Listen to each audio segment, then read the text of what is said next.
అండి. నిన్న జరిగిన ఒక చిన్న ఇన్సిడెంట్ ఏంటంటే, జనరల్‌గా నా దగ్గర ఒక కన్సల్టెంట్ ఉన్నాడు. PLM consultant, strong consultant, 25 years of experience is candidate. So I got a call from recruiter.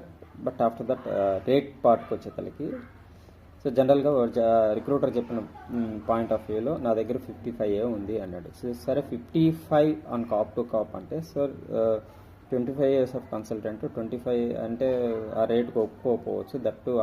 That position కూడా ఆన్సైట్ పొజిషన్. ఆన్సైట్కి వెళ్ళాలంటే కొంచెం టఫ్ ఉంటుంది. వాళ్ళు తీసుకునే ఇంటర్వ్యూ అటెండ్ అవుతారు. జస్ట్ జనరల్ సజెషన్ అని చెప్పాను అని ఇలా ఒక 15 to 20 minutes కాల్ చేయాల.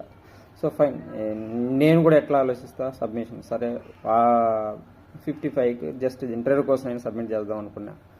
సో ఆ 55కి సబ్మిట్ చేద్దాం. కన్సల్టెంట్ ఫోన్ చేశాడు రిక్రూటర్. సో 64 ఇచ్చాడు. సో ఇక్కడ ఏంటంటే, సో రిక్రూటర్స్ థింక్ అబౌట్